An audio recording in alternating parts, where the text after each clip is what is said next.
Hello, everyone, and welcome back to The Other Castle. The Other Castle, I'm Andrea. And my name is Tom. Here on The Other Castle, we do the plot, lore, and more behind all your favorite games, even if they're from the briny depths of the ocean. Ooh, that means we're going to take you through the development of the game all the way up through the entire plot of the game itself. We're going to breach the surface of narrative here. I don't have a lot more ocean puns, so you're going to have to pick this shit up for me. Okay, so if this is your first time checking us out, you can go to our website, theothercastlepodcast.com. That's theothercastlepodcast.com. Over there, we have links to our Instagram, our Discord, our item shop, as well as our Patreon. Our Patreon is $2 a month. The first week is free, and you get new episodes every single month, even when we're on the off-season. The off-season that is quickly approaching, as this is our 9th episode of Season 10. We have one more to go. Woohoo! And then I get to sleep. But it's also our 100th game. Today? Yep. Are you serious? Probably. What? You fucker. I was like, you didn't tell me. Ballpark 100. Yeah, sure. Yeah, basically. I mean, we've done bonus episodes, we've archived episodes, things like that. But you know what? I'm just going to call this one our 100th game.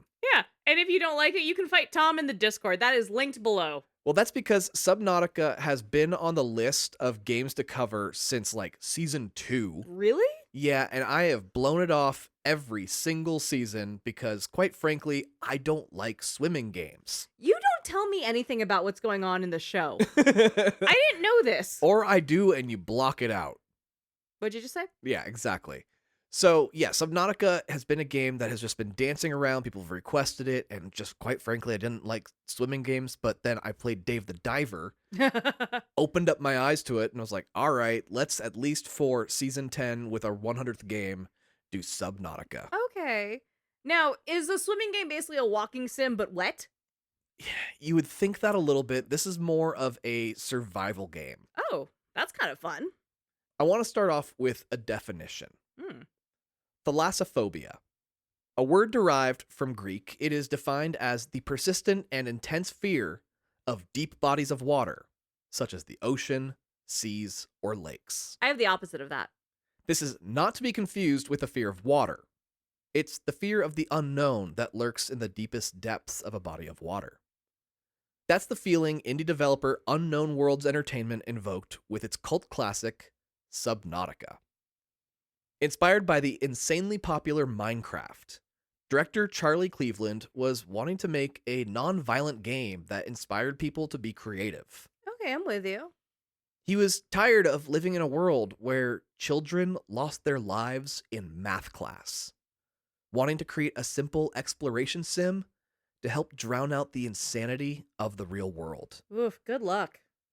The best escape being underwater, where the politics and problems of dry land don't matter. Has he read Aquaman? Probably not. Oh. The problem being, water levels in video games are typically seen as the worst section. Honestly, valid. These guys were setting out to make an entire game take place underwater, and not in a Rapture kind of way either.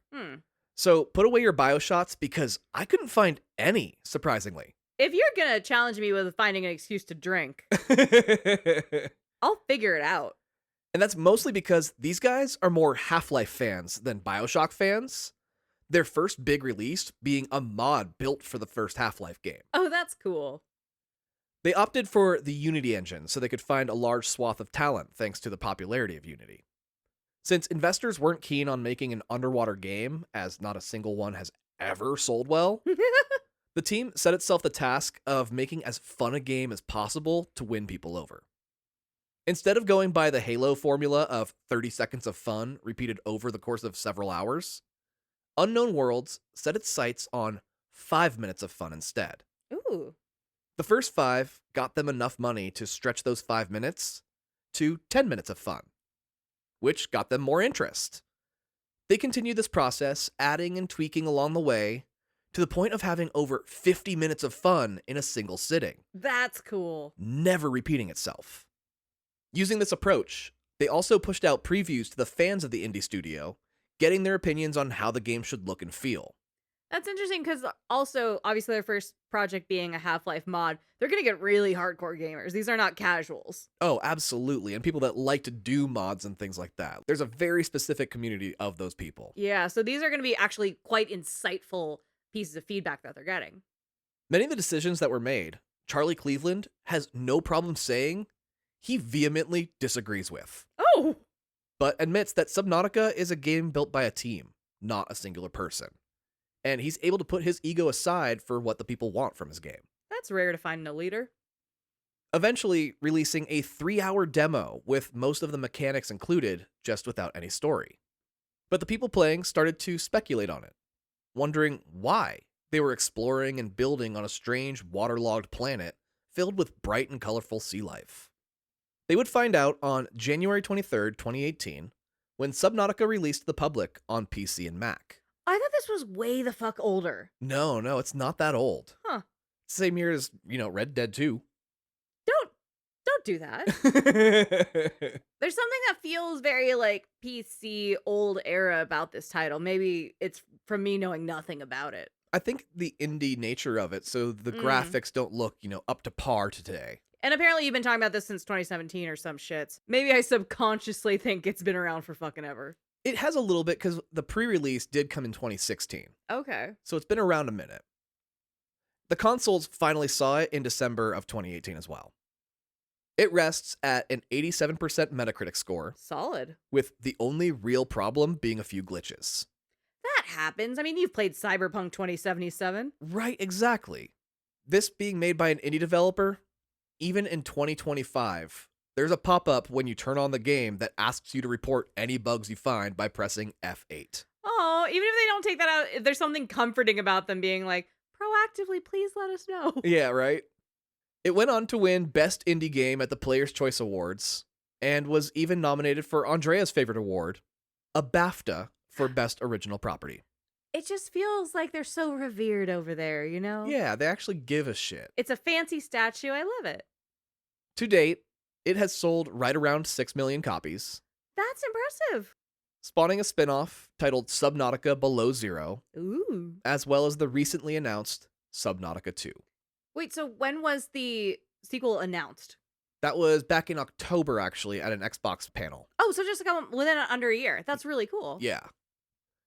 In the time since its release, Unknown Worlds Entertainment was bought out by a Korean-based developer, Krafton, Oh, the people behind PUBG and Season 7's The Callisto Protocol. yeah.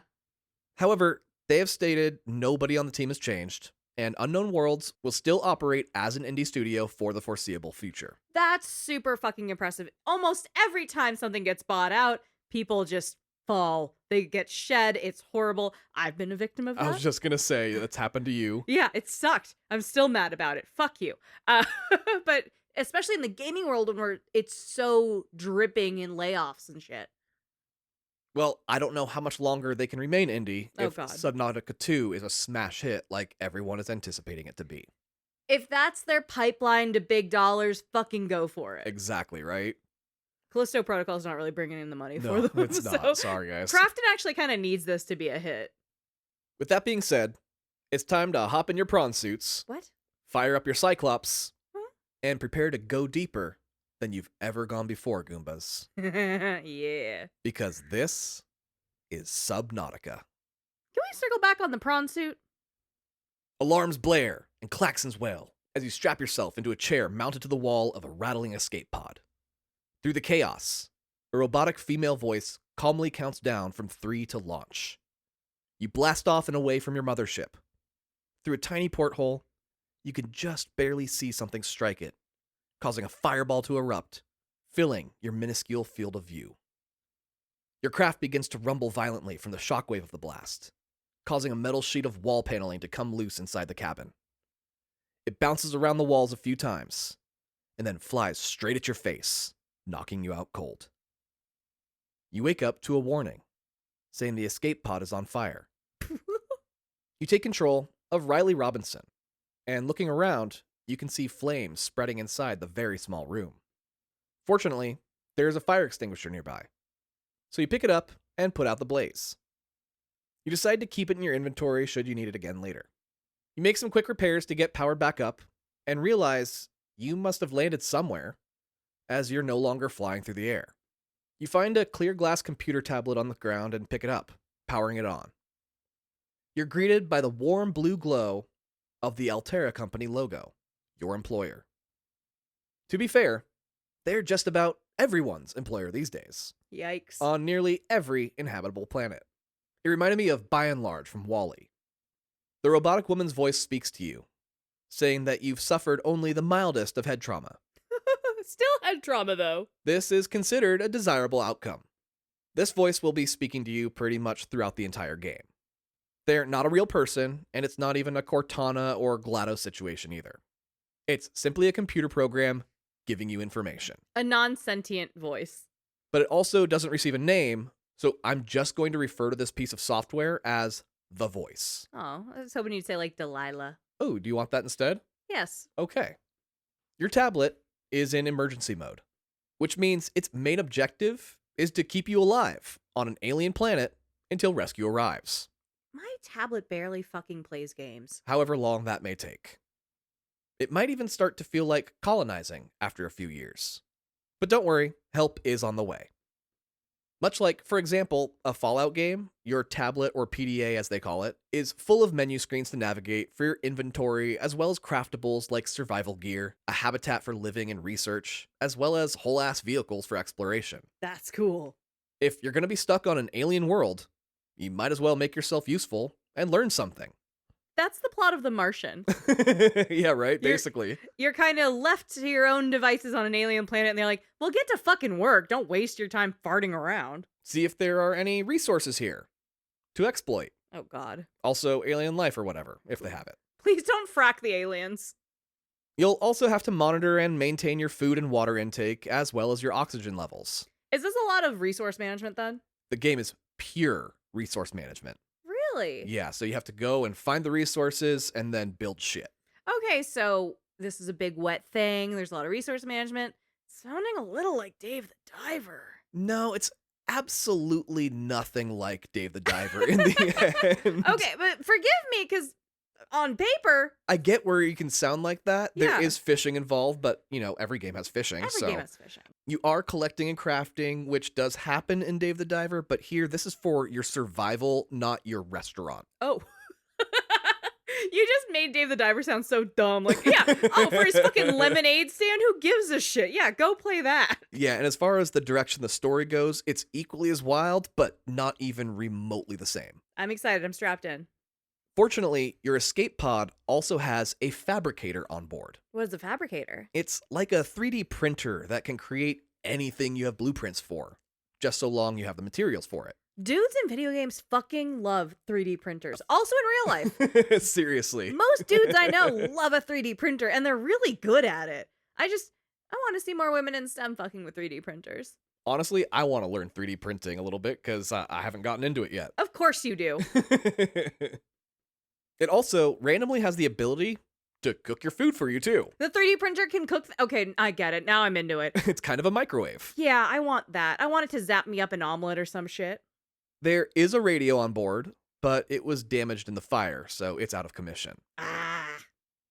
Unfortunately, the escape pod isn't equipped with much for you other than that. So you decide to exit and take a look around. Looking out the porthole, you can see white clouds against blue skies over a bright and sunny day. You climb the ladder toward it and pop open the latch. As you emerge, an animal almost like a stingray is sitting on your pod. Oh. But it flies away into the sky like a bird as you emerge. Oh, a flying stingray sounds so cute. Your eyes adjust, and you can see a massive blue ocean surrounding your floating escape vessel. There's also your mothership, still fully engulfed in fire, half submerged in the water. Now, I want to talk about how fucking stupid I am. I once talked to Tom earnestly and was like, I don't get this trope they put into movies where boats are on fire. Don't they know the solution is all around you? Oh my god. Fire's natural enemy is the water. So why would something be on fire in the water? And he looked at me and was like, you finished college twice. I have 2 degrees. Why are you like this? And I was like, what do you mean? I don't understand anything. No, water doesn't just magically soak up into fire. How? Oh Why my wouldn't God. it? It has one job. I don't need to explain this to you. Someone will. Well, this spaceship is on fire, So it's different. having crash landed on a sandbar. Delilah says that the mothership, called the Aurora, had a hull breach while in orbit. Oh no. The cause is completely unknown. All initial scans of the area and the ship have come back with zero signs of human life. You're stranded. You appear to be the only survivor. Oh. Glancing down at your bobbing pod, you can see a big red number 5 on the side. Since there's no land in sight, you expertly dive into the water and begin your adventure on planet 4546b. The area is bright and beautiful as you're floating just above a coral reef, which is teeming with life. But the sea creatures are unlike anything back at home. Ooh. They are fish-like in appearance, sure, but we don't have these fish on Earth. That we know of. There's a lot of unexplored ocean on Earth. Well, there's the peeper, whose 2 eyes are so large and its body is so small, it may be just a single eyeball that sticks out both sides of its head. There's also the boomerang fish, due to its shape looking similar to the Australian throwing stick. That's cool. Or the bladderfish, whose body has air pockets, so it can feed you and provide you with oxygen at the same time. That's fucking sick. Some are aggressive, but as with most angry creatures, once you show a little backbone, they lose theirs. Delilah tells you that your survival will depend almost entirely on your ability to utilize the local population during your time here. The ability to do so has proven to be effective. Other materials you need to collect you can find all around you, like underwater plants or different mineral deposits, revealing precious metals that can be used in crafting, with one of the most abundant in the area being copper. It can be easily acquired by chipping it right off the wall. Delilah says that now that you've managed to acquire copper, your chance of survival increased to unlikely, but plausible. She's just a breath of fresh air. Well, speaking of fresh air, if any of your O2, water, or food start to get low, you'll get a warning to fix that shit with a quickness. Okay. O2 requiring you to surface for an automatic refill, since the suit you're wearing can pull oxygen from the air to fill it. That's very handy. You don't always know what the ozone is going to be like in a new alien planet. Yeah, is there air? You don't know. Fortunately, yes. Oh. Thanks to the Fabricator's menu, you have a shopping list of everything you'll need for some important devices. The 3 most essential to your early survival being the repair gun, the scanner, and the habitat builder. Weapons are not craftable in the Fabricator. Not after the massacre on Abraxas Prime. I love a vague backstory. Yeah, right. That's clearly drenched in blood. The most weapon-like item you can make is a small knife that can be used for a multitude of reasons. I'm such an advocate for having a tiny knife on you at all times. Just please don't use it to murder any fellow survivors. Thank you. Some of the fabricated items require other fabricated components in order to build them. So you'll be diving into the shallows and returning with materials a few times as you build out the first few items. In the shallows like Lady Gaga, let's go. In doing so, your radius of knowledge of the area grows little by little while you dive for parts. Because you will not be receiving a map in this game. Ooh, that sucks. This world is beyond expansive, The to the point of requiring fans to create coordinates that are just generally accepted as the way of saying where something is located. fans created the entire tracking system? Yeah, they had to because there isn't one in the game. Did you play this with Reddit open the whole time? Yes and no. Okay. We'll get into that later. It's not just north, south, east, and west. It's also shallow to deep. It's a 3D map. It's not just a flat 2D map. Yeah, and you won't believe how deep this goes. There's also a perimeter around the map that leads out to the abyss, where the ghost Leviathan lives. Please tell me it's a real ghost. It's a translucent eel creature the size of a whale. It's basically a ghost. They chase you out of the deep, back toward the action if you stray too far. Oh, so it's their way of creating a barrier around the map of like, we are not making shit past this point. Please turn around. Yeah, otherwise they will attack you. I love the idea of having a ghost Leviathan. It's an electric eel, but basically, yeah. But it's huge. It's a real scary version. Like, that is a cool way of giving an edge to a map where otherwise there would not be. Yeah, it gives you plenty of reason to stay on track. That's good show, not tell. After obtaining the scanner, you start inspecting everything you can find, determining which animals and plants are edible or can provide other forms of assistance.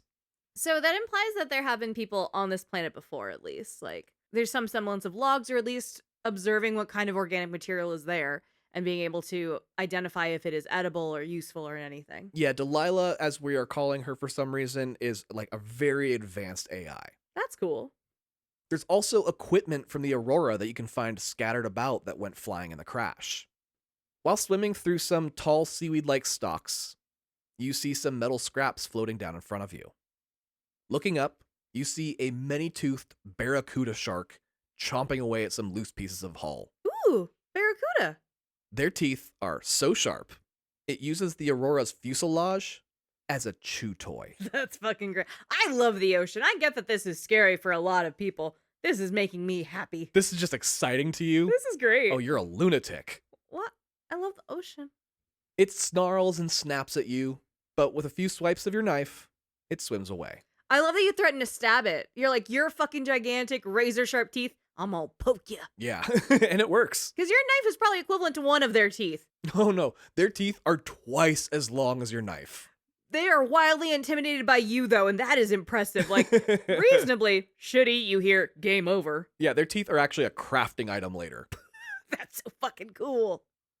If you attempt to venture close to the Aurora, your suit begins to warn you that the radiation levels here are off the charts and far too dangerous for you to go any closer. It's radioactive? Yeah, so it's best to avoid the area entirely.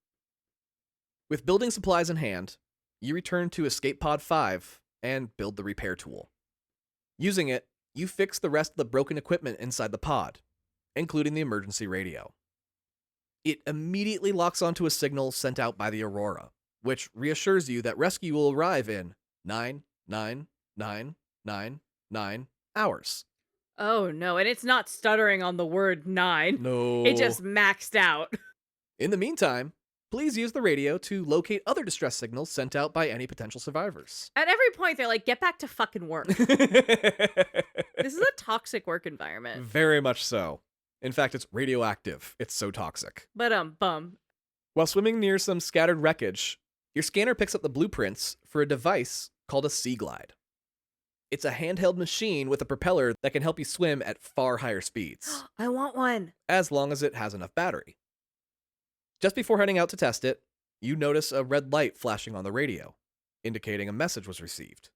You press play, and a digital voice says that it received a pre-recorded distress call. It's from LifePod 3, saying they were able to get their Sea Glide built, but ran into some problems and are trying to repair it. Please don't leave without them. They're on the way. Oh. Since it'll be some time before help arrives, you track the location of the signal and have it projected onto your HUD, deciding to go help out LifePod 3. Yeah, of course. You find the pod on the seafloor instead of floating on top of the water like yours, which isn't a big deal. They're built to be resistant in space. It can survive underwater, Okay. unless something rips a hole into the side of it like you find has happened to this one. God damn it, LifePod 3. The only remains being a PDA that was left behind, recording the final moments of the inhabitants of LifePod 3. Oh, that's haunting. A man and woman can be heard talking about how something has been attacking them, so they're making a plan to escape.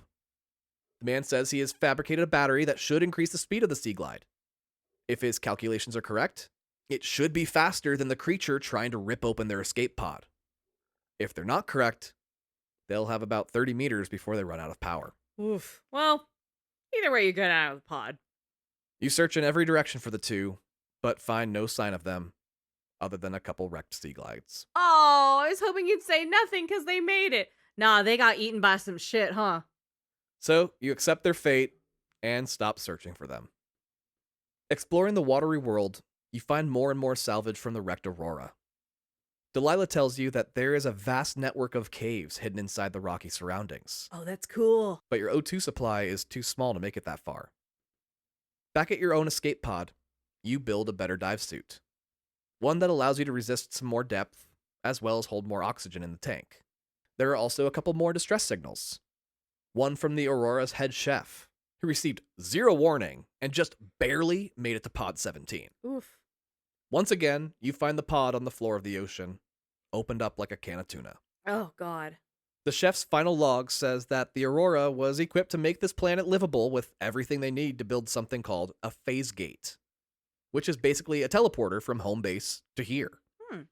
Otherwise, he's left wondering why the hell nobody has come to save him yet. Everyone needs to eat. The chef should be one of the first people rescued. Right? I follow his logic to be so fucking for real.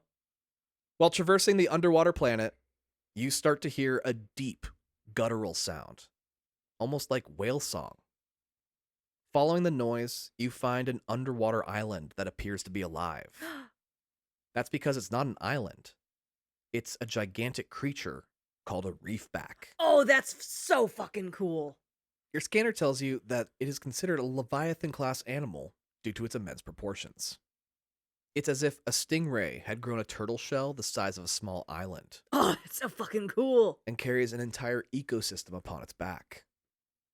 Fortunately, the massive monster before you is harmless as they passively roam the ocean. He's got shit to do. He's not going to be worried about you. Sometimes they're carrying an essential material that you'll need for the fabricator. Searching some more wreckage, you realize that the other side of the Aurora must be cut in half, because the side you can see seems mostly intact still. But there's a shitload of Altera Corporation debris down here, and entire sections of severed spacecraft. Some of which is too deep for you, where the pressure would prevent your lungs from filling, even with a tank forcing in air. Oof. Fortunately, you managed to find the blueprints for a vehicle called a Seamoth. It's a one-person mini-sub with a big glass window to afford you a 180-degree view of your surroundings. It's a studio apartment underwater. Not quite. You will get one, though. Oh no. Heading back to build the Seamoth, you receive a warning from Delilah that the Aurora's drive core appears to be melting down, and an explosion is imminent, saying that it will continue to monitor the Aurora for further signs of degradation. When you arrive at your life pod, you realize that despite having the blueprints for the Seamoth, it's way the fuck too big for the fabricator to build. Oh, so you're like, I have everything. I just can't do it here. But it does indicate that there are instructions for a vehicle bay, which you can then build outside the life pod, giving you the space needed to build vehicles of any size, really. You're gonna have an ocean garage? You can, yeah. That's cool. During a salvage dive for parts, you find a PDA detailing a secondary mission for the Aurora. Years ago, a wealthy man named Paul Torgal built a spacecraft he named the Degassi to travel the universe like some kind of great explorer. Ooh. He hired a mercenary for security, due to space pirates that tend to roam the outer rims of the galaxy. Oddly, though, the mission isn't to find the rich man. It's to find the mercenary. A woman named Marguerite Maida, who was 42 years old at the time of her disappearance. She was a member of Special Forces and was dishonorably discharged for going off mission 15 years prior. No, she sounds cool. It was her distress signal that brought planet 4546b to Altera's attention, and is why they sent the Aurora, to research the planet for exploitable resources, and to rescue the person who showed it to them, if they're still alive. You return to the pod to find the light flashing on your radio, indicating a signal was received. You listen to the message, and it's from a merchant vessel's captain. His name is Avery Quinn, captain of the Sunbeam. He's about a week away from the planet and received a distress signal from the Aurora, asking if you still need his assistance. He gets frustrated because nobody's responding, wondering if it's even worth going to check out. It's not usually a good sign where you're like, do you still need help? And you get nothing back. Right, just a dead ship. You can hear him speak to a crew member, telling them to scan the planet for any human life once they get close enough. Worst case, they can scavenge an Altera ship for valuables. Realizing that the Aurora, which is slowly melting down and full of radiation, has the only radio that can transmit, you redouble your efforts to make the Seamoth so you can try and get close enough to use its signal. But of course, Delilah chooses now to let you know that the drive core meltdown has become critical, and it will explode in the next 2 hours. Oh no, does this kick off a time situation? A little bit, yeah, there's a time now. God damn it, Delilah. As you build up your vehicle bay, you receive another message from the Sunbeam. Captain Quinn says he just got the initial scans back from your accident. He can't believe the size of the debris field surrounding the downed ship. He's also amazed to see that there's only one living survivor, and says they're heading straight to the planet to pick you up. The Sunbeam's pilot, argues with the captain, saying that the last time he tried to land on an island that small, he killed everyone on board. Whoa, don't admit that maybe. Fortunately, it was just in VR, Oh my God. but still. But just for someone to even hypothetically casually be like, oh, I killed my entire fleet because I'm not that good at this. What's my title? Pilot. I'm the pilot and I fucked this up. The captain says it's the closest of the 2 visible islands and is their best chance, as the message ends. You exit the pod only to hear Delilah begin counting down from 10. Then you watch the aurora explode under the night sky of the planet's double moons, Ugh. sending refuse flying and the radiation levels of the surrounding area soaring. Delilah tells you that a radiation-proof suit has been added to your list of craftables and suggests you build it ASAP. She's quite proactive. I appreciate that. Right? She's like, I read the situation. Let me pull up that file. I got you. The aurora itself is still visible as the explosion blew out a big chunk of the front end of the ship, leaving the rear portion standing. By this point, you should have the things you need for the suit, the vehicle bay, and the sea moth. So you have them made, giving you protection from the contamination, as well as a faster mode of transport, helping you find crafting material quicker. But most importantly, it allows you to go deeper, which helps you get to life pod number 12 along the way, and quite a ways down. At about 250 meters, it's too deep for the sea moth even, and your new suit won't protect you at those depths entirely. Damn it. But if you get as close as possible before getting out of the sea moth, you should be able to swim a little deeper down to it and back out without too much trouble. Fortune does favor the bold. It's torn open like the others, and you find the PDA from its lone occupant, the ship's doctor. He says that the title doctor is nothing more than that, a title. Oh. AI does all the fucking work these days. All he has to do is read the diagnosis to the patient. I want to live in that world, actually. That would be great. There's something about having a human deliver the news that makes it palatable. He's just a figurehead. He's like when they put a mascot over the speaker at a drive-thru restaurant, like, oh yeah, I'm speaking into Wendy. That's great. But now, his arm is shattered, the computers are down, his hands have broken out into some weird green pustules.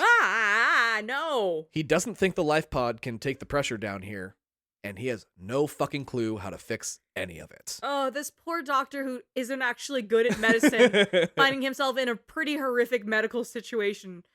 The irony is there, and it's palpable, and it's delightful, actually. He says he thinks he might die down here. He didn't need AI for that one. Returning to your own life pod, feeling defeated, you receive another distress call. This one from life pod number 19. It was the captain of the Aurora's pod. Oh. But he didn't survive the crash, and the second officer took command. He managed to find an island about 1 kilometer from the Aurora's crash site, and includes his pod's homing signal, commanding any who receive the message to rendezvous there. With the sea moth, the journey is easy, but the signal wasn't coming from the surface of the water. It came from about 200 meters down. Is he on a giant manta ray? Not yet, no. Oh. Fortunately, both the sea moth and your new wetsuit allow you to find the remains of Life Pod 19, along with a PDA of the last journey of the Aurora itself.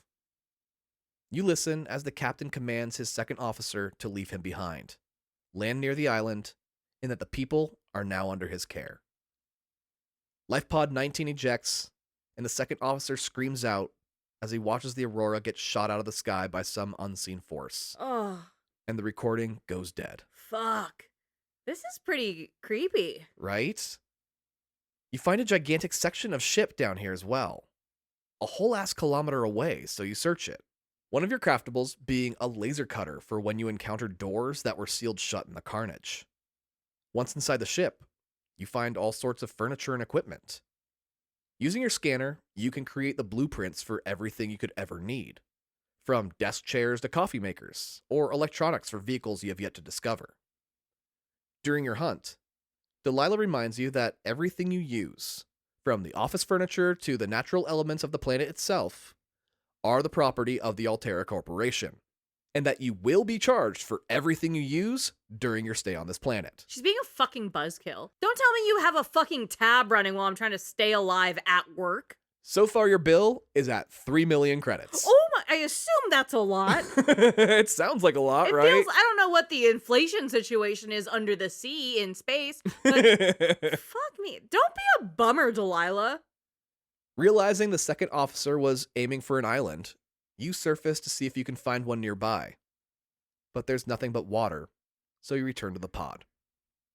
On your way, you realize that you're pretty much directly behind the Aurora and can see the other side of it, which looks pretty much like the side you've been seeing the whole time, Ooh. which is confusing because there seems to be more wreckage from the Altera Corporation than possible, based on the damage you're seeing. It's suspicious. But according to the secondary objective of the Aurora, they only just recently discovered the planet, and this is the first mission to come here.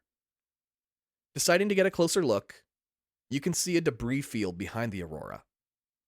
Equipped with a radiation-blocking suit, you get out to examine the plethora of bounty before you, as the Aurora, dragging across the sandbar during its crash landing, dug up a ton of resources. Oh, that's actually great. Silver lining.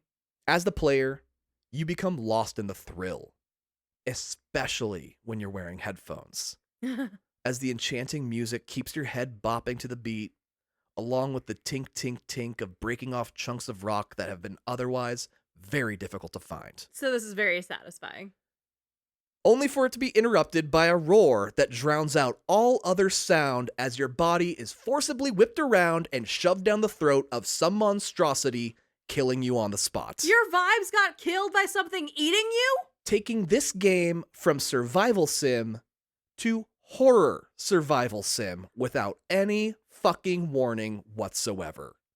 I'm so happy right now. Oh my god, you don't play horror games At all. You've done some super massive games, but those are more party games than anything if we're being 100. I played FNAF. Okay, yeah, there you go, but like, you're never gonna touch Outlast. Holy shit. This is a fucking, reasonably, how far into this game are you when it switches from like, oh yeah, fucking resource management, let's go diving, to you're being eaten, motherfucker? That depends entirely on you and when you venture. Oh, that's so good. I love that this is a horror game. Well, you better hope that at some point before this, you learned that this game does not have an autosave feature. Stop. In a 2018 game? And you need to do manual saves constantly throughout your gameplay. I'm going to say something controversial. That's what makes this a horror game. No, that is genuinely what makes this a horror game. You are not wrong. It's fuck me, I didn't save, and now I'm being dragged into the depths of ocean hell. Oh my god, there's no... See, was it last week that we did Resident Evil? Yeah. Where you had to use a physical item that takes up place in your inventory to save the game, and I was like, this is fucking torture, but this is the originator of survival horror. It's only evolved this far. Yeah. This is the evolution of that 1900s title into 2018. We've made it decades since then. And they're still like, fuck you, open up the menu. Mm-hmm. Ooh, I feel like they're calling me a slur. I can't explain why, but I feel like this is a slur. There is a hardcore mode where you only have one life to live, but otherwise, you will likely die a lot. I love that they're like, The Last of Us is great. Let's have grounded mode. Yeah, hopefully before your first encounter with the monster born of nightmares. Because there's not a lot of hand-holding. There's quite a bit of reading that you need to do, and Delilah doesn't offer a ton of help outside of very basic mechanics. Well, she's on payroll. She's just waiting to find a way to charge you for something. It's also a game that is difficult to look for help online, as it's near impossible to avoid spoilers once you do. Or you ask the Subnautica subreddit for spoiler-free advice, and one of the top comments says to go behind the Aurora when you first start playing for some sweet loot. And the second comment, the word gullible is written on the ceiling. Holy shit, are you kidding me? Yeah, I was quickly dispatched by the terrifying and sudden attack from the scariest fucking creature to ever roam the ocean, the Reaper Leviathan. Oh, that's so cool. That would have been the best MySpace name, though. Like, that's goth as shit. It is the manifestation of thalassophobia. I want to hug it. The unknown danger that stalks you just out of sight in an open body of water, silently moving through the black with a grace you could never anticipate nor hope to replicate, ready to snatch you and pull you down into the darkness of both its gullet and the depths below. but not before it allows you to gaze into the terror that will take you there. 55 meters long by 15 meters tall, effortlessly twisting its eel body supporting a massive dinosaur-like head, showing off rows of sharp teeth almost in a grin, salivating even underwater, staring at its next meal through its 4 humongous eyes stacked 2 per side like an arachnid. To finish off the spider-like appearance are 4 gargantuan tusk-like pinchers, positioned to pull prey into its gaping maw, which has thus far remained absolutely silent until the moment before striking. Because by that point, it's already too late. I want to get it tattooed on my back. This sounds so fucking cool. So after changing your underwear and reloading your game, you skip the debris field of death and head back to your life pod. I feel like I should have played this. This is right up my fucking alley. I'm so excited hearing about this. Another message is waiting for you from the Sunbeam. They've arrived just outside the planet and are adjusting the trajectory to enter its orbit. It should only take a couple days to do so. He gives you the coordinates of a nearby island, saying to meet there and they'll pick you up. The island is just a click away, so you go to check it out and get the lay of the land. Plus, with your handheld habitat builder, you can 3D print a shelter while you wait for rescue. The blueprints you've collected while diving have all sorts of cool living and research spaces you can make with the minerals you've collected. Since you'll have a few days, you might as well collect some research data to take back with you. The habitat builder projects a hologram of a room, and when you lock it into place, it 3D prints the space over the projection. Oh, that's cool. There are different power options as well, from animal byproduct-powered organic generators, because there's always a goddamn generator, You will never escape it. to solar panels mounted on the roof. Clever. Inside your temporary home, you can add a fabricator, a radio, a bed, storage lockers, basically eliminating your need to return to the life pod that got you this far. This is the studio apartment. Yeah, this is the studio apartment. Very cool. I mean, it sounds better than my college apartment if I'm being so fucking for real. A lot more roomy, I can tell you that. Aw. There's even a room called a moon pool, where you can upgrade your sea moth so it can go deeper to collect more data for Altera. And you have to because you're 3 million credits in debt at this point and we've barely started. After building your research center, you decide to wander the island a bit and see what it has to offer. It's like a little jungle with a small mountain in its center. Flora and fauna you haven't seen underwater cover the otherwise deserted island.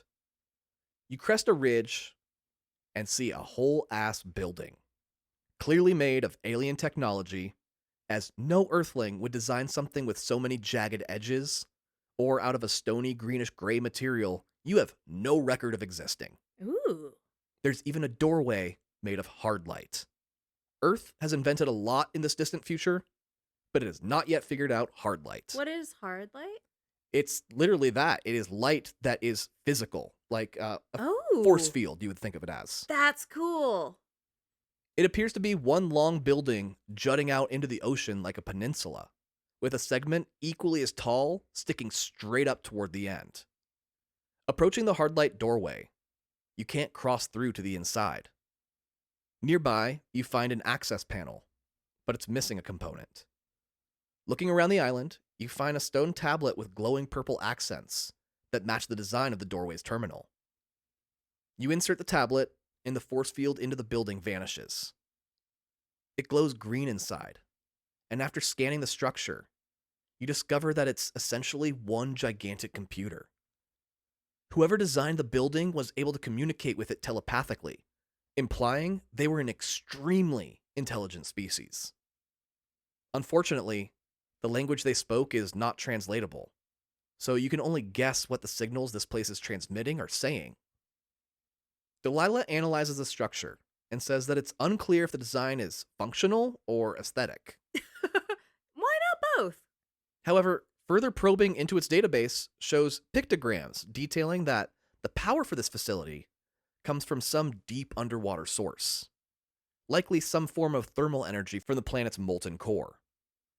The building isn't just tall, it's also deep, as it goes down into the water below, about 100 meters. Down here, you find an archway, reminiscent of a stargate. But it's just a big metal arch, with no power flowing into it at all. so you can't figure out if it's ceremonial, decorative, or practical. Hmm. Following the path before you, Delilah says that it believes the facility's control room is up ahead. You find a pillar glowing brightly in its center and approach it. After a scan, your computer determines that it houses the energy equivalent of a 100 megaton thermonuclear bomb. Stop, there's a nuke? Basically, no, a 100 megaton. A fucking Leviathan nuke? If we're gonna keep basically, yeah. Holy shit. Designed to target any incoming spacecraft and blast it out of the sky. Sheesh. Which explains what happened to the Aurora, and will also happen when the sunbeam arrives. Fortunately, the superweapon can be shut off, as long as it's done by a healthy living being. So you reach out to push the off button. As your hand reaches out, a force field wraps around your wrist, locking your arm in place. Oh no. A Doc Ock-style robotic arm comes snaking out of a hole in the computer, inspecting you. A big-ass needle protrudes from its center and drives itself into your captured arm. I hate it! This is the scariest part for me. I know you just got eaten by a monster. I don't like needles. Ew! It takes a blood sample, then retracts, analyzing it. A stone wall slams down over the off button, and the control panel transmits a message that Delilah is able to translate. Wouldn't this be crazy if this is like how you find out you have high cholesterol? Oh, it's so much worse. Oh no. It says that infected individuals may not disable the weapon. Infected with what? High cholesterol? This planet is under quarantine. Using your own scanner, you check yourself, and it confirms that you have an unknown bacterial infection. Fuck. Pulling off one of your gloves, you see green spots growing just under your skin. Ew! Oh god. See, I was hoping the horror was just scary fish, which I love. But no, there's some body horror. It's oh a lot god. more than that. Your PDA downloads a message from the data port. It says that an infectious bacteria, designate Kara, is being researched here. It kills every living being that contracts it. Oh, this doesn't bode well for you. The planet has a couple facilities where they were researching a cure, from 800 meters down to 1,200 meters. In the event of an outbreak, quarantine protocols will be enacted to prevent the spread of this apocalyptic disease to other planets. The ocean issued a stay-at-home warning. Not only that, your watch indicates that the sunbeam will be arriving in just a few minutes. Oh. If you don't send them a signal ASAP, they're going to get blasted out of the sky. Your PDA downloads as much data as it can from the terminal, then you hightail it out of there to the landing zone, hoping you'll figure out a way to make them turn back in time. But there's honestly not a hell of a lot you can do about it. You have no way of sending them a message. Running outside, you arrive just in time to watch the sunbeam enter the planet's atmosphere, far smaller than the Aurora by more than 3/4. The building you just exited begins to move. Whoa. The tall portion leaning, its tip pointing directly at the sunbeam making its approach. The building glows a bright green, and then fires an equally emerald blast directly at the approaching spacecraft, obliterating it from the sky. Whoa. As the flames and dust settle, the building repositions itself callously, Holy shit. having performed its singular duty. You return to your temporary base, hopeless, coming to terms with the fact that this hovel may be a bit more long-term than originally intended. You're also probably gonna die here if you're already turning green. But, no. Let's stay optimistic. You'll be okay, buddy. Realizing that help can't arrive unless you're cured of this mysterious Kara bacteria, you decide to focus your efforts on going deeper, to find the research labs where they were developing a cure. A part of the ocean so deep, sunlight can't reach it, Oh, that's sick. and creatures larger and scarier than the Reaper Leviathan exist. In order to do so, you decide to raid the downed Aurora. The back end may have been dangerous, but the front end was blown off in the explosion, so it should have opened up access to the inside of the ship. When you get there, you encounter little facehugger-style creatures scuttering about that will leap at you should you get too close. I love that the face hugger is such a trope of sci-fi and horror. Right? Like, it's always at the intersection of sci-fi and horror, too. They're like, crazy thing, but also bad thing. Latch onto your face. Yeah. Delilah telling you that the blood on their fangs appears to be human. Honestly, a lot of this section feels like Half-Life, especially after you build the repulsion gun. It's an item that can lift and send items flying, much like Half-Life 2's gravity gun. That's fucking great. The Aurora is a maze of tunnels both under and above water, requiring every tool at your disposal from the repair one to the laser cutter, eventually leading you to the radioactive drive core, which you repair, stopping all radiation leaks in the area, making it safe to swim freely without needing a radiation suit. Now you can focus on crafting suits built for going deeper, instead of being radiation resistant. There's also an exoskeleton-style robotic device called a prawn, of which you can obtain the blueprint. Oh, the prawn suit. You mentioned this. It'll allow you to resist much higher pressures, while giving you most of your usual mobility. After scanning it, your vision begins to blur, and the image of a large creature appears, as if a ghostly apparition or a hologram. Oh, ghost fish. Ghost fish? It has several glowing eyes, like a giant insect, and is staring straight through you. Yeah.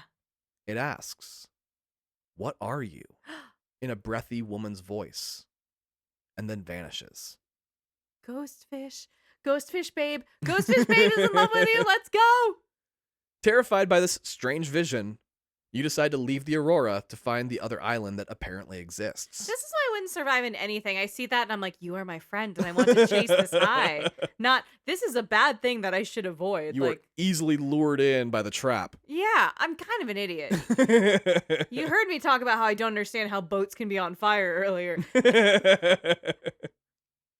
You head in the right direction and arrive to find a much larger island, but it's very mountainous, with minimal flat land around the base. That's interesting that the biomes can kind of change when we seem to relatively be in a similar situation in each section. Yeah, this planet is very strange. I love it.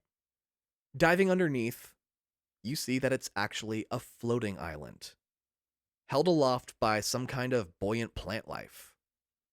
Traveling underneath it, you see an opening into a cave where you can park your Seamoth and explore. Exiting the cave, the island is lush and fruitful, with two large peaks at opposite ends. On top of each peak, you see habitats that look identical to yours. Oh. Excitedly, you run towards them, and find a third in the valley between the two. You approach the one in the valley, and find it to be long abandoned. A few years at least, based on the rust and deterioration. Oh, man. Inside, you find a series of PDAs from Paul Torgal, the eccentric explorer who commissioned the Degassi. He details the events of their crash, and how they landed on this island after floating for a few days. The only survivors being himself, his mid-20s son Bart, and Marguerite, the mercenary he hired for security purposes. Paul had put his son through school as an ecologist, so he knows how to utilize plant and animal life. Oh, that's very clever. Having him set up a farm here on the island while they wait for the insurance company to send help. The problem is, Marguerite is a pain in the ass. But she's a mercenary. They're not known for being personable. She keeps saying that this valley is going to flood come the first rainfall, suggesting they move down into the ocean. Besides, Bart admits that the growth rate of the plants on this planet is not fast enough to sustain even the three of them. Oh no. They'll need to go fishing if they want to survive. Because every game has fishing. And the fish are down in the ocean. One of the PDAs was recorded during a heavy storm, and Bart is begging his dad to let him run outside to fetch the last of the crops, as they'll be gone in the coming flood. Paul doesn't want to risk his son's life over some melons, and begs Marguerite to talk some sense into him. Marguerite turns to Paul and asks him if he'll still feel that way about the melons in a couple days when they're all starving, and he starts wondering what his son tastes like. Oh god, she's dark as hell. Telling him to shut up and trust that the kid is a big boy and can get back before it's a problem, as the grow beds are up inside the habitats on the mountain peak. Also, Bart's a grown-ass man. Yeah, right, he's in his 20s. It's not like an 8-year-old boy asking, Daddy, can I please go play in the flood? No, he's an ecologist who understands what will happen to his crops and what the repercussions will be if he has to start from scratch. I want to splash in a puddle. Yeah, he's being reasonable.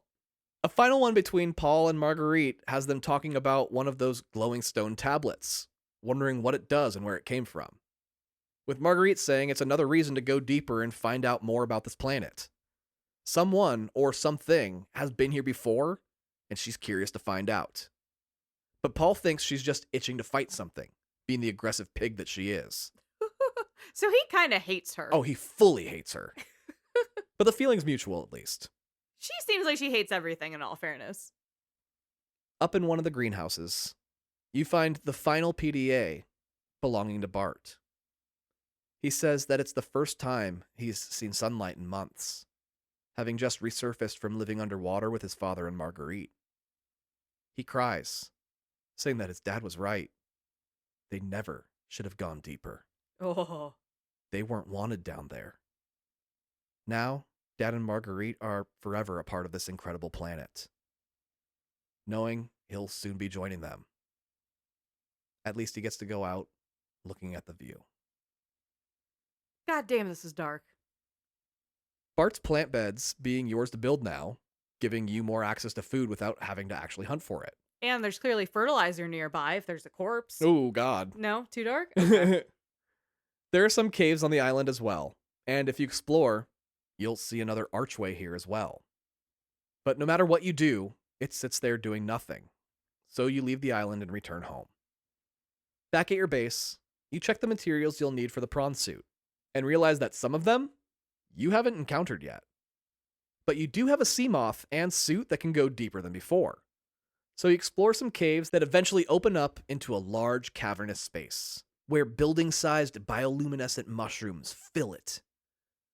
Delilah tells you that it is detecting an artificial structure nearby, so you decide to investigate. There's a staging platform with some crates around the corner, very human in design. Ooh, interesting. You find a PDA, and it belongs to Paul Torgel. It states that nearby Site 7 is the ideal location for a habitat, which marks it on your HUD automatically. It's less than a kilometer away in this deep cave, so you swim toward it. There are dangerous eels here as well, who have made homes inside big, bright pink mushrooms. But they'll leave you alone as long as you don't approach them.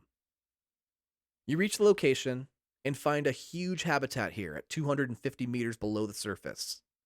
It's full of water following some unknown catastrophe. You swim around, searching the remains, and find a few more PDAs with voice memos, so you have a listen. Bart is a nature lover thanks to his schooling, and he enjoys the research part of being on this planet. Paul is an opportunist, constantly wanting to extract value from it all. And Marguerite is the only one who realizes that this planet is constantly trying to kill them. Because that's her line of work. So game recognized game for yeah, her. Exactly. With Marguerite telling Paul at one point that his authority ended at the surface. That's so cool. Down here, where the dangers lie, she's in charge. The final PDA comes from Marguerite. She made it while inside a sea moth after the habitat was attacked. Bart had said he found something deeper when he conducted a scan of the area. She's heading down there to find whatever it was, hoping it will have answers on how to escape this godforsaken planet, leaving the fates of Bart and Paul up in the air as your HUD updates with the next location. Something else you can find, other than the PDAs, are time capsules. They're cylinders containing very useful objects from others who have been stranded here over the many years of this defense system taking out other ships. Oh, so it's not like a Rubik's Cube and like an original Four Loko time No, capsule? nothing like that. It'd be a little funny if you got one that just had like a slap bracelet. No, it often has a story of their attempt to survive this wasteland of water. But they're singular characters, and you never find PDAs of their adventures. Just their final goodbyes in written form, along with their best items. As this planet has taken the lives of far more than you ever expected. Unfortunately, you don't have the correct equipment to go deeper just yet. So you return to your base, far from this one. Realizing that maybe you should set up habitats along the way so you don't have to travel so far every time. There you go. But you'll need raw materials if you're going to do that. So it's up to you how much time you want to spend doing which activity, traveling or scavenging. Either way, you get back and there's a message waiting for you. It's from Altera HQ. They tell you that since they can't land on planet 4546b, they'll need you to meet them off planet. Did it also come with an updated invoice of everything you owe them? No, not yet. They sent the blueprints for a rocket ship to the captain's computer aboard the Aurora and give you the code you'll need to access it. That's very funny that they're like, that shit seems hard. I can't parallel park. Can you just meet me down the block? Yeah. Then they end the transmission yelling, tell Becky I want the regular. Yeah, she knows what my regular is. Don't worry. It's just a ham and cheese. He's at a deli doing this shit? Are you fucking kidding me? Jeez, you are fighting for your life against fish and the corpses of man. Yeah. This motherfucker's at a Starbucks. No, this guy and then the guy he's talking to are actually two YouTubers that were like following the development of this game in early access and stuff, so they added them into the game. Yeah, it's kind of bad when you can tell, like, oh, that person's not a professional actor. No, these guys are great. They lean into it. That's really cool. I appreciate that when there's some fan service in a little small way like that. Regardless, you'll still need a cure, as the gun is designed to shoot anything coming or going from the planet. Hell yeah. On the Aurora, you find the captain's quarters and download the information for the escape craft. They say it will take you to the nearest phase gate, and from there, it will teleport you back to Altair HQ, which is their version of meeting you halfway by not meeting you anywhere at all. Fuckers. They just send you somewhere else and hope that you make it. Well, you know, if you get too close, this ham and cheese will get cold. So. Wouldn't want to risk that. That butthole. Fortunately, the planet has the materials to build the rocket, but the power source will need to be... And then the transmission cuts out. Oh, no. I know it's kitschy. I do like that trope every Yeah. single time of like, and don't forget. But whatever you do, don't. Yeah, like, haha. Good. Also, start opening with that. Back at your base, you set about crafting the two items you'll need most if you want to go deeper to find where the Degassi crew went. The first being the prawn suit, and the second being the Cyclops. These are so fun. The Cyclops is a gigantic submarine that typically requires a crew of 3 to operate. Oh, no. But a person of your skills should be able to at least maneuver it and use the Cyclops as a mobile habitat. Also, you have no choice, so get it together. And this solves your issue of travel or scavenge by allowing you to do both. The prawn suit has 2 big arms that can take different attachments, such as a high-powered drill for difficult rock deposits, or a grappling hook to allow you to swing through caverns like you're fucking Spider-Man. I love that. Both the Cyclops and prawn allowing for deeper exploration, as their hulls can withstand far greater pressure than the sea moth. After several hours of in-game exploration and crafting, you eventually make your way down to 500 meters, inside a vast network of caverns and tunnels, surrounded by floating blue orbs, casting light in this pit of otherwise darkness. Here, you find another abandoned Degassi crew base, along with a grip of PDAs that play out like a radio play in short snippets, giving you a picture of what happened to the poor group of souls. See, that's your bio shot, Tom. You really wrote that off. I really did, didn't Come I? on. Especially the one with the drill arm. Yeah, come on. There's also some more glowing stone tablets, this time glowing orange instead of purple like the ones you found previously. Figuring these must do something different, you pocket them for later and listen to the recordings left on the PDAs. Paul scolds Marguerite for leaving the habitat so often to hunt for different creatures that live down here. Some of them seem to be carrying a strange disease that makes them break out in spots. Marguerite tells Paul that if she doesn't, then his son will have nothing to study. Paul tries to appeal to Bart. Bart more or less agrees with Marguerite, but doesn't really enjoy her kill or be killed attitude toward the creatures here, thinking that most are just scared of the new human invaders. Sometime later, Bart wants to study one of the Leviathans, as they seem to be immune to this strange disease. Ooh. And Marguerite comes back with one dead. He complains, saying that he needs her to stop killing everything. That's her whole fucking deal, Bart. Well, he can't study how its body works when it's dead. He skipped the autopsy unit in ecology. Can't really handle it. So she goes out and brings one back barely alive.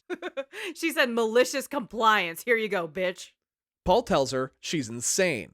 Surely, this will attract other Leviathans to follow. Bart gets sick of their arguing, telling them he's going outside on his own for a little while, and he exits the habitat. Paul asks Marguerite why she made him fight with his son like that, and Marguerite tells Paul to put on his helmet now. You hear a strange sound emit through the recording of the horror that arrives. Their habitat's version of Delilah says, "Hull breach detected," as water flooding into the room is the last thing you hear before static. Oh, Paul was right. It brought more Leviathans over. That's fucking great. But the sound of the attacking creature doesn't cease.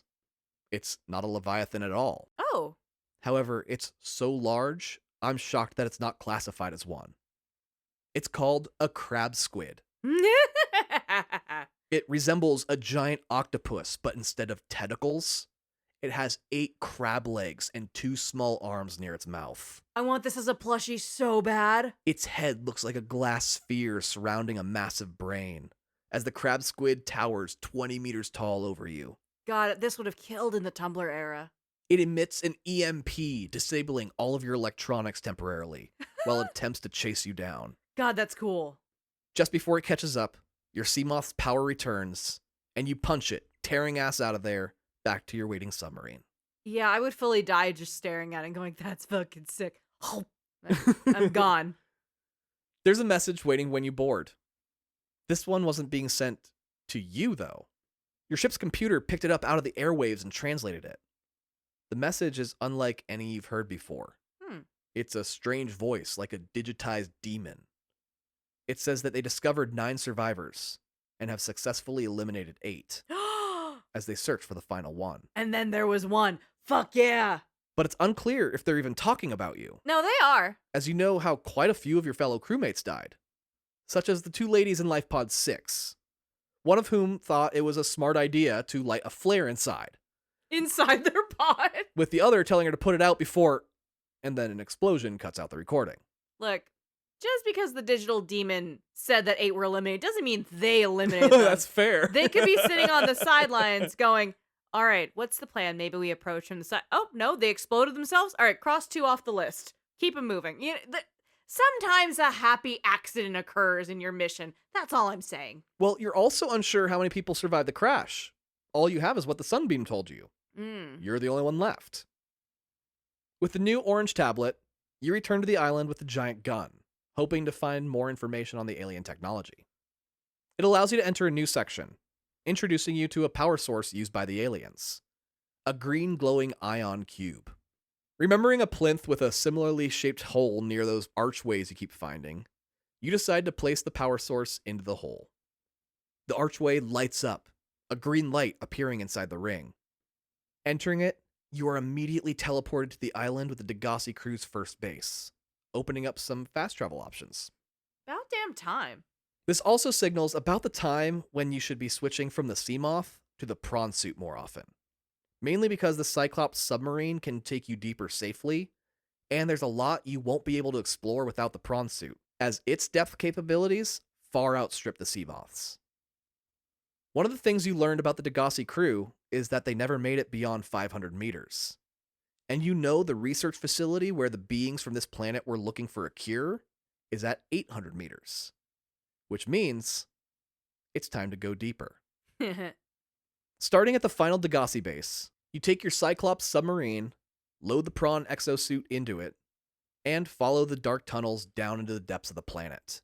Are you a silent protagonist? You are fully a silent protagonist. I would have really loved just an ongoing commentary of like, well, gotta go deeper into the fucking ocean again. I'm green now. Eventually, you encounter an area known as the Lost River. Called so because there is an underwater river of a green gaseous substance that only the prawn suit can withstand. Wow. Toxic to you, even in your new and improved dive suit that allows you to exit vehicles at any depth without risk of your lungs being crushed. While traipsing through the Lost River, collecting rare minerals, you eventually encounter the skeletal remains of an ancient Leviathan. Whoa. Larger than any you've yet encountered. Your scanner revealing that this particular species of Leviathan died from the Kara bacterial infection. See, that's not gonna sit well with the protagonist here. This actually gives you hope, Oh. because modern Leviathans are immune, Oh. which means there's a chance the research found something that works. Okay. Or they evolved and you're simply out of time, buddy. You also encounter strange vents in the seafloor. They're clearly made with the same alien technology you've seen, but all it seems to be doing is pulling in water through one side and spitting it back out the other. But it's too small of a vent for you to get inside to see where it leads.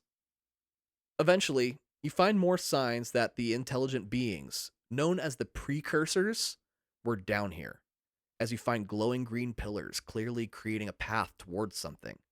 Eventually, it leads you to a wide open space, where you see a large building crashed into the ground of the cave. Delilah tells you that it appears as if the building was, at one point, hanging from the ceiling of the cave, but fell to the floor below, as the massive supports used to suspend it are lying flat on the cave floor as well. It also detects a warning broadcast on repeat, saying that biohazards exist inside and to stay away for your own protection.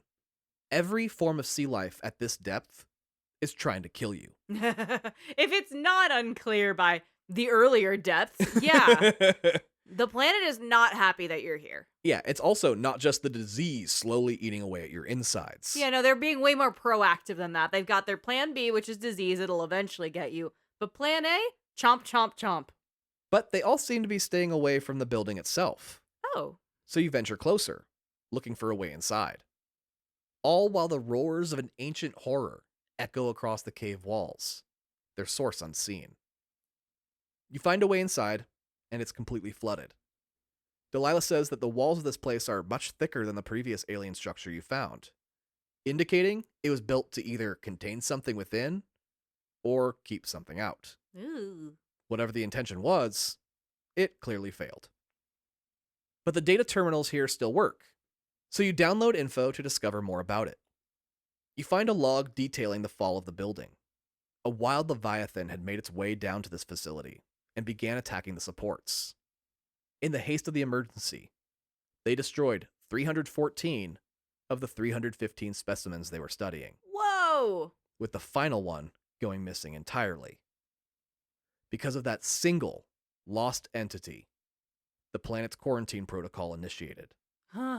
They said, no, lock that shit down. Prior to that, the disease was safely contained within this research lab while they looked for a cure. And that one dumb dipshit got out and got everyone sick. The Car infection itself was first discovered by accident on another planet entirely. Since the early stages of the infection have no other symptoms other than like an upset stomach, it spread to pretty much every planet the precursors had colonized. Wow. Which they refer to as the core worlds. This resulted in the death of over 143 billion lives. Oh. They brought the disease to planet 4546b, since it didn't house intelligent life, to find the cure in as safe a location as possible, 800 meters below sea level. Then fucked it all up, infecting this planet as well. Yeah, they beefed it.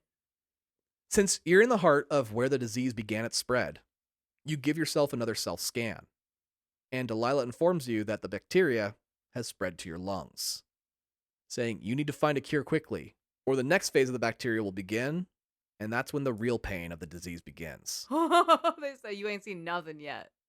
While searching the building, you find the remains of most every creature you've encountered on the planet, dissected and torn apart in the pursuit of a cure. You also read about how this and every other facility on the planet is powered. There's another station at 1,200 meters deep. It uses the planet's molten core to make thermal power, creating everlasting, renewable energy for all of their structures. That's very clever. Many of the scientists relocated there after the research center was destroyed. So you board the Cyclops and go deeper, venturing into the lava fields below. Here, you can see molten rivers and rock walls made of hardened volcanic material. The creatures here, resistant to heat thanks to generations of evolutionary living. The roar you heard echoing earlier, becoming louder the deeper you travel. Finally, you hear it up close, because it's right on top of you. The largest of the aggressive Leviathan-class creatures, the sea dragon. That's cool. Its bottom half, giant squid. Top half, Godzilla. Oh, that's fucking great. It roams the lava zone as the dominant life form. So large, it pushes the boundaries of what science believes is too large to live. It immediately attacks the Cyclops, as anything close to itself in size must be a threat. tearing holes in the side, causing water to come pouring in. Fire breaks out inside the Cyclops, and you run around putting out the blaze, while alarms warn you that the submarine is suffering critical damage. You take control once more and pilot out of the danger zone, just outside the Sea Dragon's domain. Swimming around the vessel, you find the punctures left by the beast, and seal them with your repair tool. If you're going to be exploring this next area, you'll need to be much smaller so you can sneak around. Meaning, it's prawn time. Your famous catchphrase. It's prawn time. Heading back into the lava zone, the heat is so intense, it creates a red fog, making visibility near impossible. You also can't get out and swim, as the temperature is so high, it'll kill you in seconds. Oof. Fortunately, you can use that low visibility to your advantage, sneaking past the 2 sea dragons lurking in the depths. As you approach a castle-like mountain in the center of this lava zone, Delilah tells you that there is a massive energy reading coming from inside the mountain, as well as signs of alien technology. You eventually find a doorway inside the lava castle. The tunnels within feel like something a colony of ants would create, just with steaming hot lava dripping from the walls. That sounds so fucking cool. At 1,200 meters deep, it leads to the hollow center of the lava castle, where you find the alien power plant, fully intact and hanging from the cave ceiling the way the previous one you found was supposed to be situated. Beneath it is a lake of molten lava, where the plant absorbs heat to turn into energy. You see a doorway that leads into the building. It's different from any you've seen thus far, as it appears to be an invisible barrier separating the dry interior from the oceanic exterior. Oh, that's cool. You pilot the prawn suit through it, and that's exactly what you find it to be. Huh. Inside is a completely dry building, and lights turn on as you enter. Since you don't need the prawn suit, you exit to have a look around. You find a couple alien arches, allowing you to teleport to different sections of the map, which is very convenient if you get all the way down here and don't have any extra purple tablets that you'll need to open the occasional door. Tom is clearly speaking from spite. Because few things suck worse than running back out to your Cyclops where you have one in storage, only to find a sea dragon has destroyed it. Oh no. And then you remember, yes, I have to manually save this game. Because I just fucked everything up. It actually makes you grateful that you have to manually save, because if it had auto-saved, you'd have been pissed. Okay, so there is some functionality there. Annoying, but it's there. Okay. One of the doors gives you a new blue glowing tablet, larger than the purple or orange ones, and with a lot more tech jammed inside, likely as a security feature, according to Delilah. The thing is, it doesn't seem to do anything within this facility. Delilah says it appears to belong to a top secret location, Ooh. even deeper than here. Yeah, go deeper, go deeper. Oh, please don't clip that. You exit the lava castle and follow a river's path, eventually leading to a cliff, where a bunch of lava falls converge at the bottom. Since this supposed top secret facility is deeper, you dive down. Into the lava? Into the lava pit. Yeah. At the base, you find a tunnel and trek through it. Deeper still you go, spelunking to over 1,400 meters deep. Wow. As you round a corner, your vision starts to blur, and the image of that moth-like being appears in front of you. Oh. Once again in a woman's voice, they say that they are the one you are seeking, and they wish to help you. Taking this as a sign to continue, you enter the actual bottom of the ocean. I think your ghost friend is delirium. I think this is... I don't know what's happening, but I want to say it out loud right now. I think this is the sickness reaching your brain going, oh yeah, it's a ghost lady. She's here to help me. She's one of me. Nah, you're dying. You approach a lava lake as far as you can see. The heat so intense, there's nothing colder in which to create steam or fog, leaving you very visible to the single sea dragon protecting this hellish dungeon. It breathes fire at you and roars, chasing your tiny prawn across the very minimal hard ground you can find in what you now realize isn't a lake, but an ocean of lava. Yay! At the center is a small island, and on that island is a glowing green building. Using every trick your prawn has, you manage to evade death by sea dragon and enter the building, passing through its protective barrier into a dry interior. The blue tablet grants you access inside, and as you walk, lights turn on at your every step, as if welcoming you. The floor plan seems to have a lot more intention in how it's designed than other alien structures you've seen so far, almost like a temple. Delilah tells you that it's picking up a message playing on repeat. It's saying that the vaccination development program has been canceled. The Emperor Egg Hatching Project terminated. Oh. All live specimens have been destroyed. Oh. Evacuate immediately. Oh, this was a bad idea. The temple surrounded by lava wasn't a good place to be? No. Yeah. Ignoring the warning, you inspect the sacred halls. What the fuck? You find artifacts from the civilizations wiped out by the Kara infection.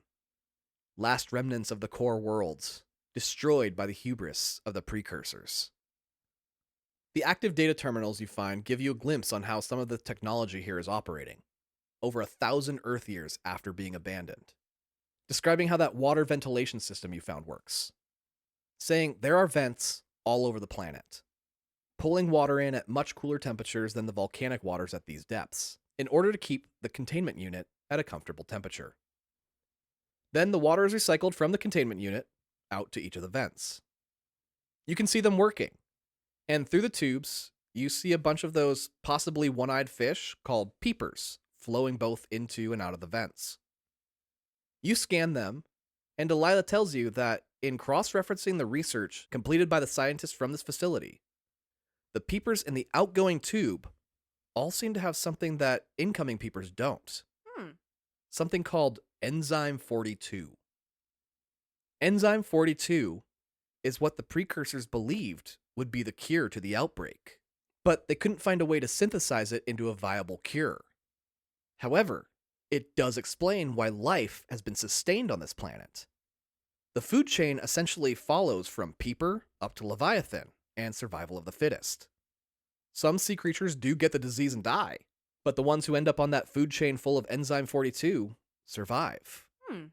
However, it appears not to work for non-aquatic creatures. So you're fucked. You can't have some sashimi and eat your way out of this situation. No, sushi will not save the day in this situation. I told you, nothing like Dave the Diver. That's too bad because sushi does save the day in most situations, in my experience. This temple also contains more alien arches, giving you the ability to quickly jump to different zones, should you find yourself in need of food, water, or building materials. In one room, you find egg specimens from all the life found on 4546b, even sea dragons. Each preserved perfectly, and capable of hatching if the correct environmental circumstances are applied. In this room, you find a data terminal that says all records of Leviathan class size categories need to be adjusted due to their latest discovery, the Emperor Leviathan. Oh. Despite its titanic size, it feeds on only microorganisms, filtered through the water it absorbs and releases. Oh my god, he's an organic, clean eater? The specimen in their care is infertile, but they do have a couple eggs preserved. What makes the Emperor Leviathan special is that it literally shits Enzyme 42. I don't love that. Those peepers swim around in the shit, might even eat some of it, and then swim back out through the vents into the wild. The cure for disease is to eat shit. Eat shit and live. I hate it. The one researchers captured was carbon dated to over 1,600 years old, which they assumed to be well past the life expectancy for the species. They built the Emperor a containment unit down here, building out a teleport gateway inside to bring plant life from its natural habitat directly to it, making restocking simple. Delilah says that while this all sounds really promising, it's highly unlikely the Emperor Leviathan survived after quarantine procedures were put in place, and all teleporters in and out were deactivated. Since those peepers are exiting the facility full of Enzyme 42, you decide to check out this containment unit. Using the blue tablet, you open a high-security force field. At the end of a long hall, you see a pool of water, so you dive in. Only about 30 meters down, you land on an underwater platform. Immediately, A massive claw reaches up and grabs onto it. Ah, As a gigantic head is lifted, its 4 glowing eyes and moth-like appearance staring at you. yeah. The vision you have seen on multiple occasions, now in front of you, alive and monstrous. Hell yeah. She asks inside your head if you're here to play. Oh. She's had playmates before. The last ones she had built this place. But they weren't very fun to play with. All they did was watch. She wonders if you'll be swimming with the current or fighting against it, as the others had. Because after all that watching, they died, and nothing came from it. The Sea Emperor pushes off and swims away into its habitat. The aquarium is big enough for the largest creature to ever live, but only by so much. There are also tons of typically aggressive fish down here as well. But Delilah says they are showing 0 signs of aggression, which is odd. The Emperor leads you to one end of the tank, where you can see 5 of her eggs, sitting in little holders that were made for them. Oh. The alien tech surrounding them is powered the same way the teleporters are, so you activate it, pleasing the mammoth beast. She says that her children deserve to hatch, but she would not allow them to live their lives inside this tank, Yeah. so she refused to allow their birth. Uncovering the teleporter inside her tank, she says that she begged her captors to allow it, but they never learned how to understand her, considering themselves vastly more intelligent than the telepathic sea monster. The eggs need nutrients in order to hatch, which can be found in every biome you pass through during your time on this planet. She says that if you bring back the nutrients needed for her young to be born, she'll willingly give you what the others tried to take by force and ultimately failed: the cure to the Kara bacterial infection. Oh, she's gonna take a shit on your chest. No, she's not. Oh my god. She's gonna chili dog you. Oh my god, this is disgusting. No, she's not. She's gonna fix you. The containment unit's floor is at 1,600 meters deep, the deepest you will go. And the coolest part of that is if you look straight up, your HUD will show that escape pod number 5, the place where you first landed on this hopeless planet, is directly above you, over 1.5 kilometers away. Oh. You go through the teleporter and find yourself back at the building that shoots spaceships out of the sky near your first habitat. Or you can go back into the temple and port wherever you want to go, because habitats can be built anywhere you decide, so long as it's safe from predators. The materials you need for the eggs are not easy to find, as they are only found in very specific locations you may need to look up online to find. Cough, cough.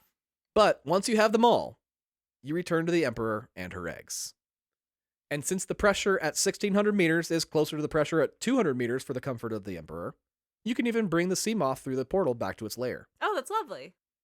You inject the nutrients into the eggs, and immediately they begin to hatch, as little baby emperors extract themselves and swim up to their mama to say hello. Oh. After their greeting, the 5 children swim toward the teleporter, yearning for shallow waters where the water is rich in microorganisms they will need to absorb to live and thrive, which they'll then turn into enzyme 42 through their natural digestive systems, spreading their cure turds across the planet. They're gonna shit on everyone's chests. The Emperor says that her life mission is now complete. Her children being born and setting them free was all she kept herself alive to see happen. She was hanging out just to get empty nested. Now that she's seen it happen, it's time for her to go to sleep. Oh. Forever. Honey. Her body lets off the last of its enzyme 42, and you can see little greasy bubbles floating in the water, sparkling slightly. I don't love that the cure is taking a dump. It feels crude. You reach out and touch one. Your hand immediately becomes covered in it, like stripper glitter spreading across your entire body. This is gross. Then it absorbs into your skin through your wetsuit. Blech. Looking at your hands, you feel at ease. Healthy, even. You give yourself a scan and Delilah confirms there are no more signs of the bacterial infection. You are cured. Jumping in your sea moth, you bolt toward the teleporter and come out to see the 5 Emperor children playing beneath the giant alien turret building. You head inside and go straight for the off switch, happily shoving your arm into it, waiting for the big-ass needle to pull your blood sample. Ugh. It confirms that you are healthy, and the power to the building shuts off immediately, dismantling the security feature once and for all. Now all you need to do is build a rocket ship. That's it. Once again, you are sent to every ecosystem in the game for resources that require you to pull out every toy you have built. Like Delilah told you at the outset of the game, at some point, this might feel like colonization. But don't worry, help is coming. Just not from anybody above, but from someone down below. Oh. Using the mobile vehicle bay, you build out the rocket section by section, from the staging platform up through the rocket boosters and nose cone. You're not even worried about the fuel situation, as the technology you discovered on this planet far surpasses that of Earth.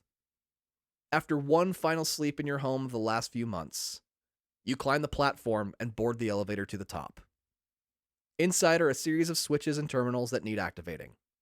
Once again, you're the only crew member of a craft that requires several people to operate.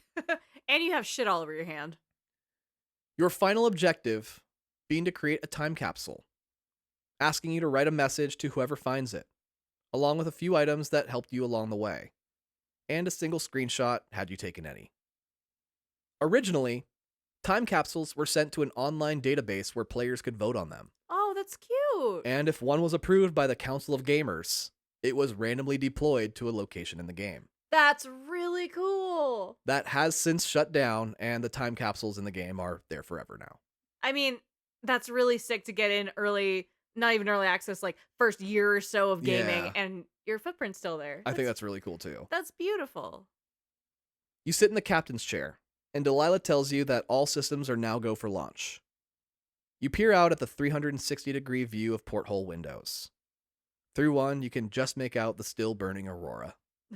It's still on fire. Still on fire. We've been here for weeks. Typing in the coordinates to the nearest phase gate, you look up through the glass roof, where you see several of those flying stingray creatures that greeted you when you first left your escape pod, chilling on the clear dome like so many birds. Delilah counts down from 10 to blast off, and the animals fly off before they get turned into windshield dressing. You bid Planet 4546b farewell as you blast off through the clouds, jettisoning your time capsule and escaping the now saved planet.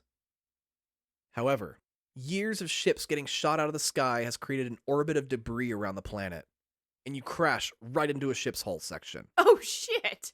A panel comes flying off the wall, bouncing around the cabin, and flies straight at your face. Stop. But you've learned since the first time this happened, and you bravely put your hand up, deflecting the panel. There you go. The rocket breaks free of the trash ring, then engages the ship's ion boosters, sending you hurtling through space toward the nearest phase gates. Your vision begins to blur, and the Sea Emperor speaks to you one final time, asking, what is a wave without the ocean? Oh. Or a beginning without an end? Each are different from the other, but they go together. You go to the stars, while she returns to the sand. Different, but you go together. The end. Wow. And that was Subnautica. That's cool. Oh, I'm glad that I finally played it, I gotta say. Yeah, you enjoyed playing it? I really, really did. I don't think I was good at it. You don't have to be good at something to enjoy it. I'm not gonna lie, I don't think I was very good at the game at all, but I did enjoy the hell out of it. That's what's up. And the story surprised the hell out of me, too. Yeah, a lot more crude than I thought. I don't love that the answer was an excrement. You know, things come off the body and you gotta use it. Well, if that was your first time listening to us, I hope you like us. I hope you subscribe to us. I hope you don't make the same kind of stink face Andrea's making, thinking about getting covered in excrement. I just don't like anything that's icky. I love fish. I love scary monsters. But if it's icky, I want nothing to do with it. Well, please come check us out at our website, theothercastlepodcast.com. That's theothercastlepodcast.com. Over there, we have links to our Instagram, our Discord, our item shop, as well as our Patreon. Woohoo! And so our Patreon is how we keep this show completely ad-free. So we want to give a big Patreon shout out to Anthony, Joey, Jamie, Hannah, Casey, Oliver, Natalie, Norris, Rochelle, Sailor Gaming, Charlie, Ethan, Matt, Whiskey Pro, Brenna, Mabel, Zane, Chucky Right On, Patrick, So Thanatoasted, Mike, Anthony, Colorado, Unga Bunga, Sneaky Walrus, Owen, Luigi, Extra Triforce, Anderson, Steve, Adam, Janik, Nick, Jake, Renee, Katrina, Rain, Catford, Roman, Big Winter Hat, Joshua, Anne Marie, Lil Brimstone, Landon, Honorbon, Anna Versed, Mozart, Alex, Jitsu. Hey, it was really nice meeting you, by the way, Jitsu. Yes, we got to meet Jutsu at Level Up Expo. Tamia, Hippity Hoppity Cthulhu on Your Property. Ian, Danny Boy, Zira, There Once Was Us, Big Cat PDX, Chase, Alfredo, Mikolaj, Taramek, Amber, Berserk Panda, QM1993, Damien, AJ Porting to the Bridges, Trenton, Omar, Aaron, Unuseful, Molly, Krisha, Molly Mock, Jackie, Jacob, Ellen, Steamed Hams from Albany. Thank you all so much. I hope you were all dry, and I hope you never have to solve a disease with poop. I hope you never have to solve anything with poop. Yeah, what the fuck? Ugh. Well, as always, this is Tom and Andrea reminding you. Hey there, Delilah, what's it like under the ocean? I'm 20,000 leagues under, and this radioactive is potent. Yes, it's true. And don't skip the cutscenes. I cover myself in poop for you.